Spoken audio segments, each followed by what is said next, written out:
30 লক্ষ মানুষের জীবন নিয়ে ছিনিয়ে খাওয়া। তাহলে যে মানুষগুলো আপনাদের ভোট দিল সেই মানুষগুলোর প্রতি আপনাদের কোনো দায়বদ্ধতা নেই? আমরা বলছি উন্নয়ন হোক, স্টেশনের উন্নয়ন হোক, তাতে অমৃত ভারত হতে পারে, অন্য কোনো উন্নয়ন হতে পারে, হকারের উন্নয়নকে বাধা স্বরূপ হকারও দাঁড়াবে না। কিন্তু এই হকারদের রেলের অসংখ্য জায়গা আছে, সেই জায়গায় তাদের পুনর্বাসন দেওয়ার ব্যবস্থা করুন। পুনর্বাসন দিয়ে যদি হকারদের সরিয়ে দেওয়া হয় তাহলে সেটা উন্নয়নের কাজ হওয়ার কোনো ব্যাপার নেই, তাহলে হকাররা উন্নয়নের বাধা। দেখা গেছে যে আপনারা বিভিন্ন জায়গায় আন্দোলন করার ফলের পরে আপনারা সেই রাজত্বকে আপনারা রক্ষা মানে বিরুদ্ধে আপনারা রক্ষা করতে পারেনি, মানে আপনাদের দেখুন প্রচারে আসছে আমরা রক্ষা করতে পারিনি। দুটো স্টেশনের নাম বারবার আসছে, দমদম উচ্ছেদ হয়েছে, উচ্ছেদ হয়েছে রাতে বলতে পারে, কিন্তু আমরা অসংখ্য স্টেশন রক্ষা করতে পেরেছি। গ্রামের মানুষ, সেখানকার অঞ্চলের নাগরিক সমাজ যুক্ত হয়ে হকার ইউনিয়নকে রক্ষা করেছে, হকারিটাকে রক্ষা করেছে।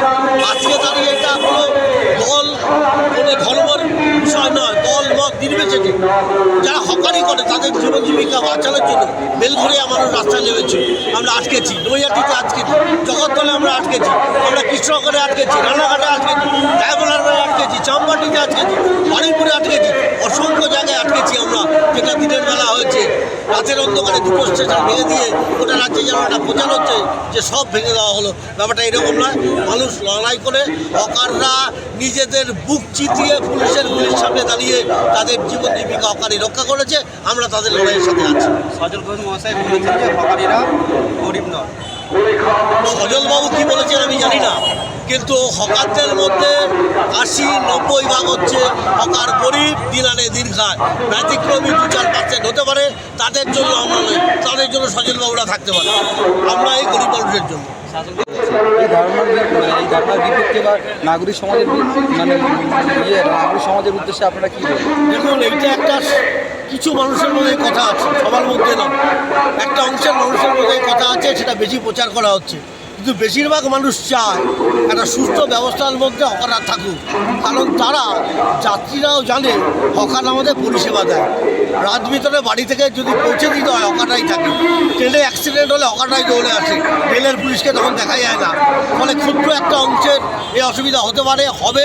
আমরা বেশিরভাগ অংশের মানুষের জন্য লড়াই করছি। বিজেপির ছোট বড় নেতা অনেকেই বলছেন যে হকার মানেই গরিব, এটা কিন্তু নয়, এবং এই সিম্প্যাথিকে কাজে লাগিয়ে বামপন্থী দলগুলো তারা ভোটের স্বার্থে কাজ করছে।